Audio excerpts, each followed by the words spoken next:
Hello and welcome back to the railway. We're just going to bring this B12 back onto the passing loop to free up the main line nicely through the points there, and we'll bring her up towards the isolating track to a stop, and then we'll close points 4, and now we'll get the L1 from the engine shed. Now today we just need to take her straight over the bridge on the turntable as it's lined up with the outlet track. Off she goes, and we'll close 18 behind her. Now she's on the inside line, around past the station here, and we're aiming to get the crimson and cream coaches. We'll bring her up to the gasometer and bring her to a stop, change number 11, and off back to the station. I love this shot as she comes through there. And now we're up to the coaches. We've got those. And look at that, effortlessly, smoothly away, building up the power out across the points. Looking good. And then we'll close number 11 and off around the inside line, coming past the turntable, through the bend there, and around past the windmill. That's the first radius curve, so that's quite a lot of hard work there. I think the magnesium really helps. Slight stutter coming past the station on those points. Only 2 pickup wheels on this model. Past the engine sheds. And again, this is one of those shots I really love, coming through there. And up to the signal box by points number 18. And round she goes. Open points number 7. And then we'll close those behind her. Back past round the engine shed on the 3rd radius curve this time, up the incline effortlessly, and we'll bring her up here, we'll bring her to a stop, and then we'll be able to have a closer look at her. So here she is, Trang Railways L1. We're just going to take her off the track now I've uncoupled her, and we'll have a look at her on the bench where we'll be able to look at her more easily. Now she was available from 1960 to 1967.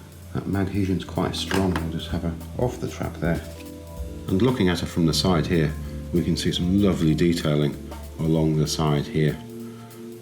We've got fine riveting on the smoke box here, and lovely orange banding, what may be a compressor here, and all sorts of things moulded onto the side of the boiler.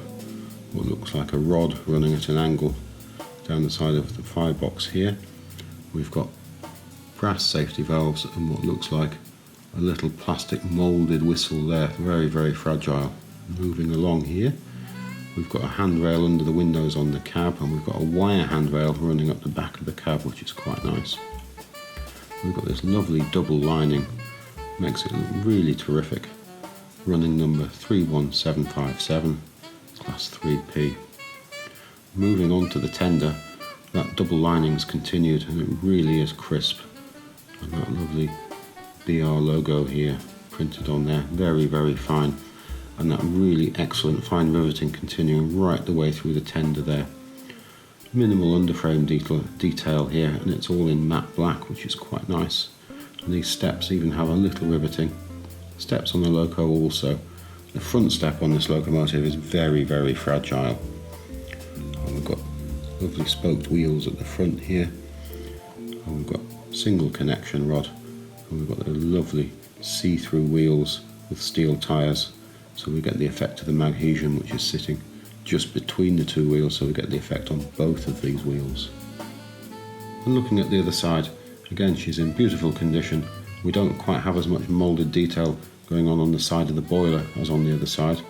Again, we've got the double lining all the way along here and along the tender.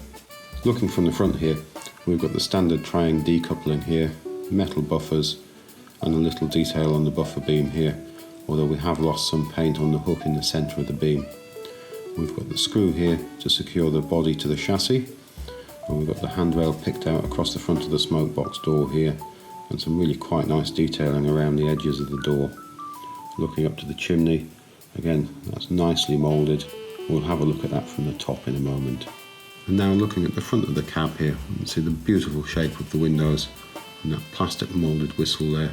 We've got this rail moulded around the roof. There isn't much detail apart from that. Now having a look at the top of the chimney here, we can see we've got this stepped effect here around the top of the chimney, so it's higher at the front, lower at the back. I'm sure this had some practical purpose, but I'm not quite sure what for. And again, lovely detail running down the side of the smoke box here. Looking directly in the back of the cab here, we can see the X04 motor is occupying most of it. There's some minimal detail down the sides of it there, and this lovely handrail bent to fit underneath the roofline there, really terrific. And we can see the chassis just poking through the slit in the bodywork here. That's where the body would be secured at this end and held on with the screw at the other.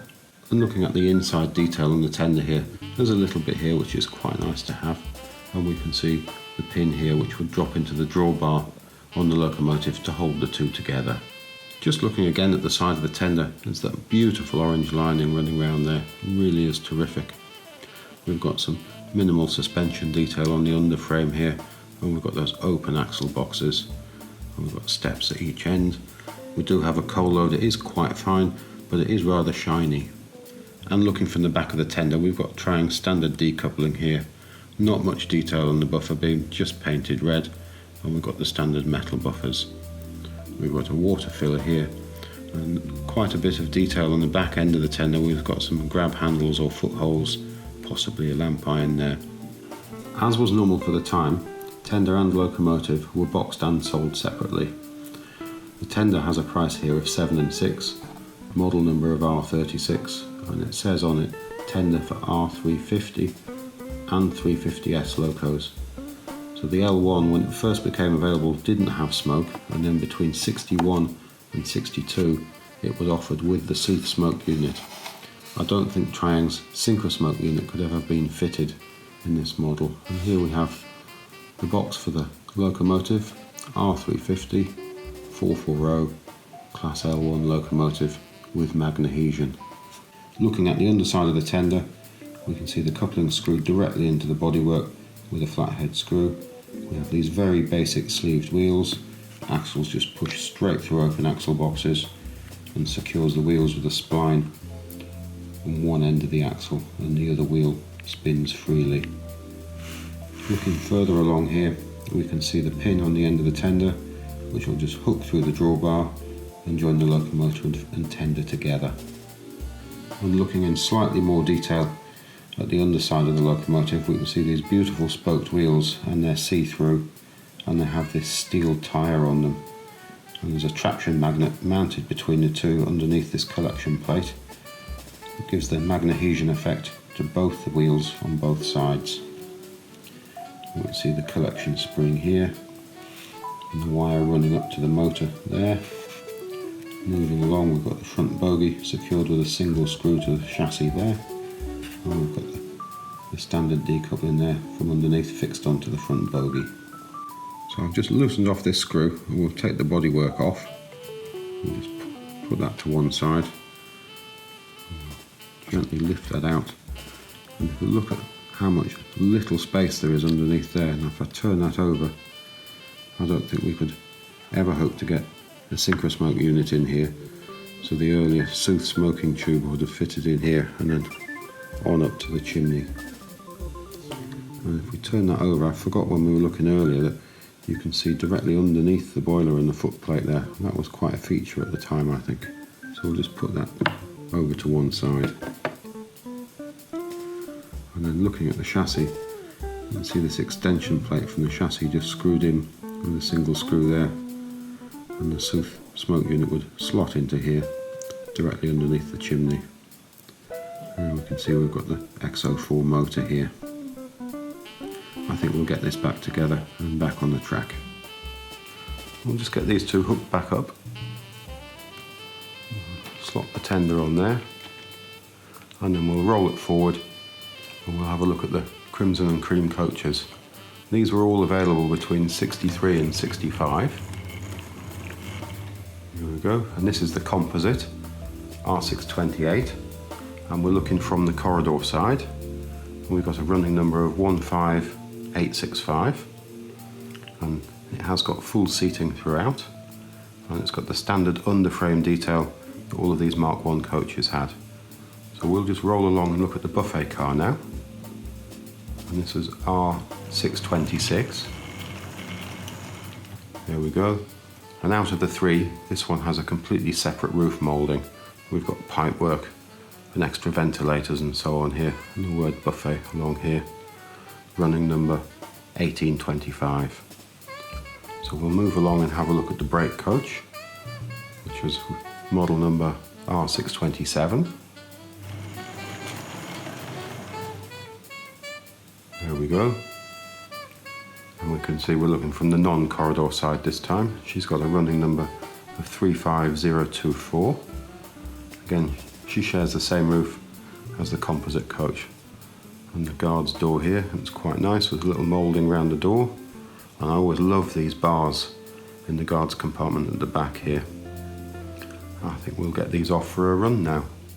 After disappearing in 1967, she reappeared again for 1 year only in 1972 in a beautiful southern green livery. In 1973 and 74, the body moulding was used to produce model numbered R.350, a beautiful LMS black 2P locomotive. As she passes the B12 here with all of those brick wagons, I think we had better leave it there this week. I'm going to leave you with page 5 from the 1960 catalogue, the year she first appeared. There's a number of fine models on this page. Thank you very much for watching again, and if you look back next week, we'll have something else from this early Trying Railways period. Goodbye now.